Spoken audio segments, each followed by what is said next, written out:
La voix bouleversante de Damien domine cet univers réaliste et désespéré, cher à Macorlan et à Carco.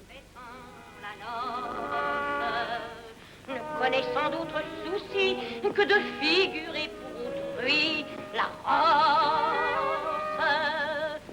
De la sorte, je vieillirai, traînant ma charge de regrets, atroces.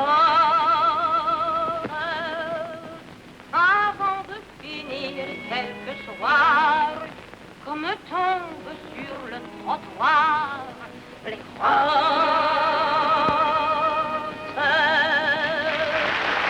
C'est le monde des épaves, envoûté par le mirage des contrées inconnues.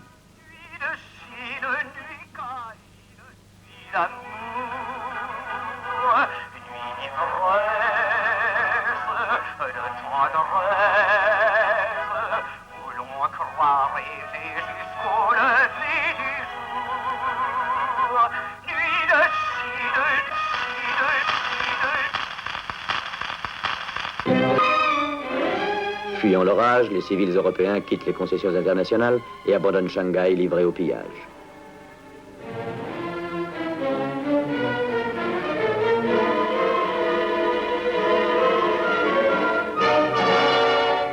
« 500 millions d'êtres humains pris dans le tourbillon de la guerre, des exécutions, des famines, cherchent désespérément une issue vers la condition humaine. » André Malraux évoquera plus tard ce drame démesuré.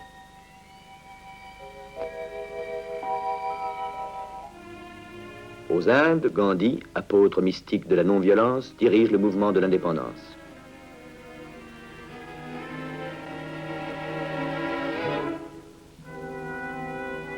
En 1927, les hindous boycottent les produits anglais. Les partisans de Gandhi opposent alors aux Britanniques une résistance passive, efficace et impressionnante.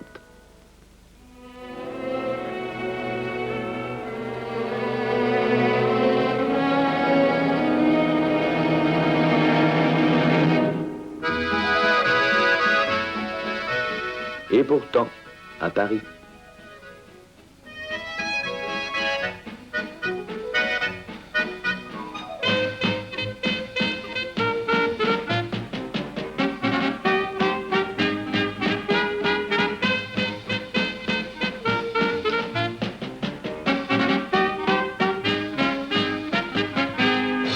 tandis que bat dans la ville le cœur lumineux de la Tour Eiffel, en cette nuit du 21 mai 1927, les Parisiens veillent et attendent dans la fièvre.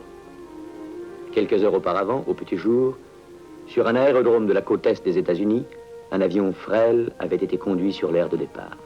Un jeune homme timide de 25 ans avait assisté, anxieux, aux derniers préparatifs. À 8 heures précises, Charles Lindbergh montait à bord du Spirit of Saint-Louis, gorgé d'essence, et s'élançait seul, sans radio, au-dessus de l'Atlantique.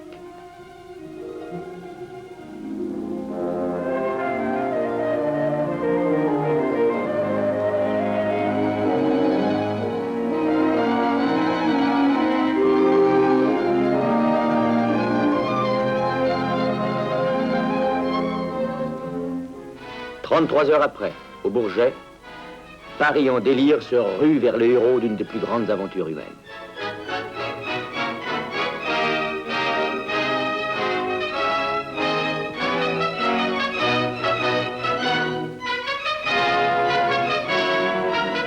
Son retour aux États-Unis fut un triomphe sans précédent.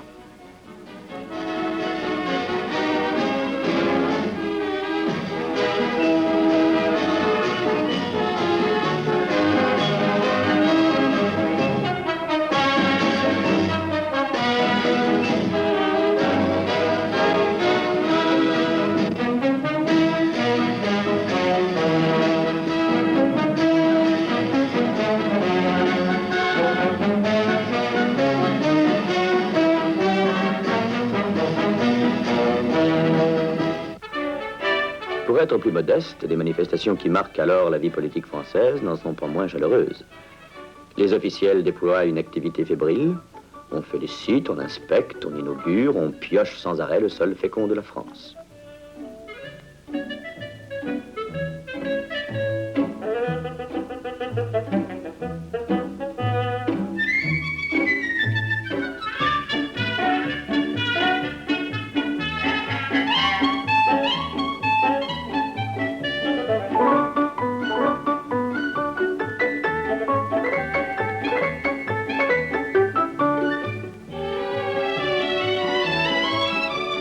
Enlisé dans la solennité de l'irisme académique, l'optimisme souriant du président Doumergue sent-il venir des jours moins sereins. Les prophètes ne manquent pas qui sonnent déjà le glas de ces années heureuses. Charles Maurras, leader de l'Action française. Léon Belby, directeur de l'Intransigeant, auquel semble donner raison le déferlement de scandales financiers, où Madame Hanot, femme escroc de génie, se distingue en drainant les économies des épargnants naïfs. Malgré ces remous, le pays se porte bien. Et le soir venu, la vie publique connaît d'heureux prolongements dans les salons un peu particuliers, où une clientèle spécialisée vient se délasser des fatigues du forum.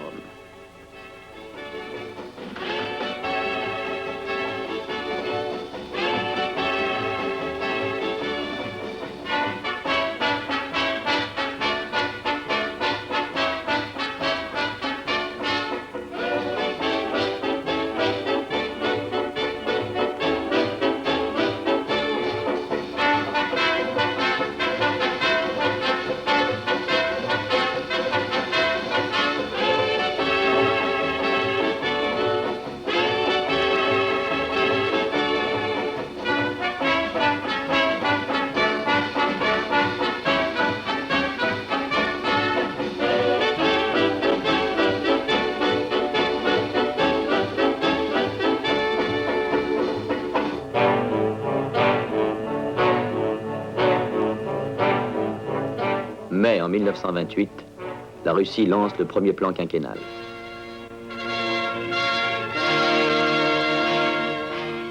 Sur le chantier du Dnieprstroï, le plus grand barrage du monde, deux hommes encore peu connus passent une inspection. L'un se nomme Bulganin, l'autre Khrouchtchev. Des mots nouveaux apparaissent. Kolkhoz, sovkhoz, tractoriste, stakhanoviste, mots explosifs de l'arsenal lyrique de l'hymne à la production. Sous l'autorité implacable de Staline, la Russie vient de lancer au monde un défi grandiose et dramatique. En France, en 1928, on défonce les montagnes, on soumet les vallées, on discipline les fleuves. Et des Alpes au Massif central, des Gusons à Bromma, de la Truyère à Génissia, on met en place la grande infrastructure énergétique de la prospérité.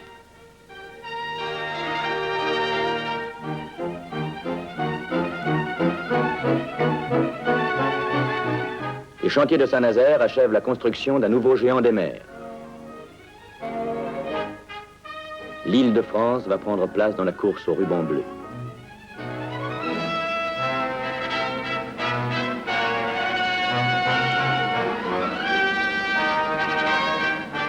Le navire mesure 241 mètres de longueur, file 24 nœuds avec 800 hommes d'équipage et 1800 passagers.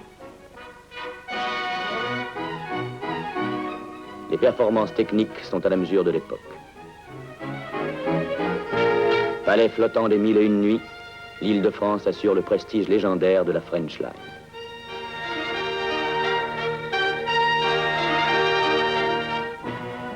En Allemagne, une organisation civile, les casques d'acier, fait joyeusement retentir fifres, tambourins et bruits de bottes dans les rues de Berlin.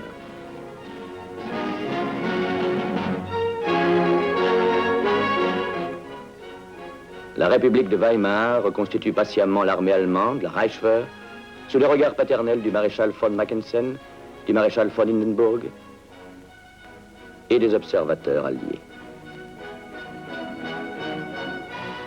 L'Allemagne a retrouvé sa puissance et sa technique impressionne l'étranger.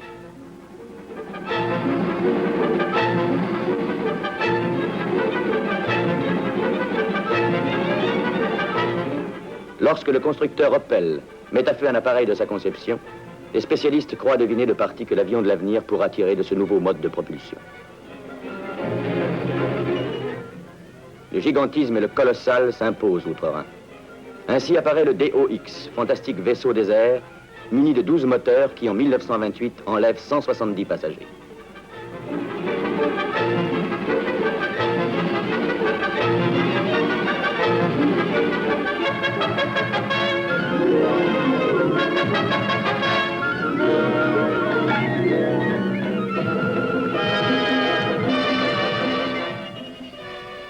Un nouveau Zeppelin vient d'être construit.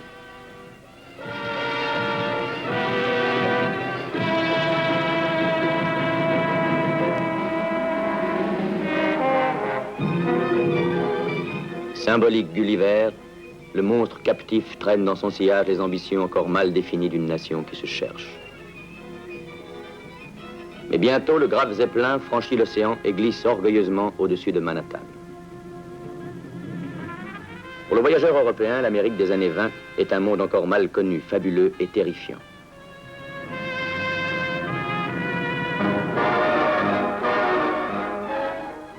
Au bruit de la construction des gratte-ciel, au chant nouveau du dollar, de l'acier et du béton, dans l'accélération due au rendement forcené du plan américain, 10 ans après la signature de la paix, la prospérité s'est imposée comme une évidence.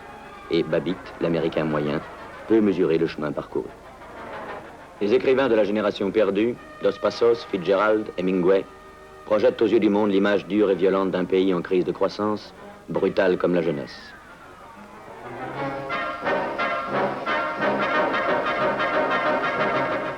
Dans les éclats du magnésium, voici qu'apparaît à l'Européen stupéfait Chicago, ville des gangsters, du racket, du Colt et de la Cadillac blindée.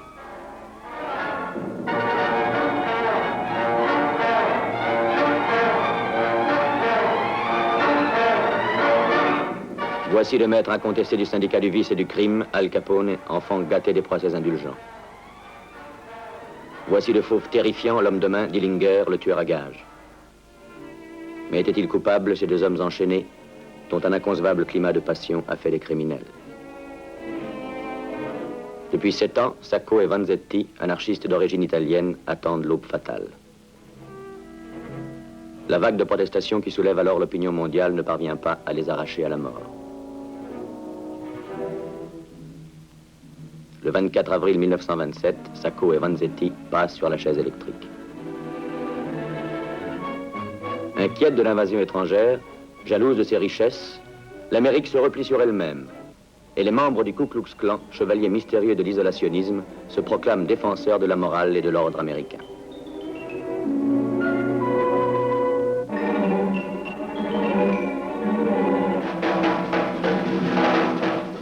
Au lendemain de la guerre, il avait fallu écraser d'autres fléaux.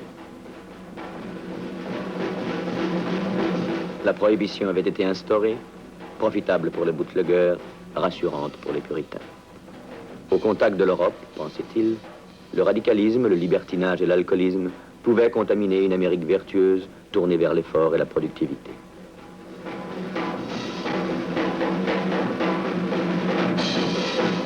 Ainsi, dans le boom extraordinaire des années 20, certains croient-ils exorciser le démon en sacrifiant ses instruments sur l'autel de la prospérité.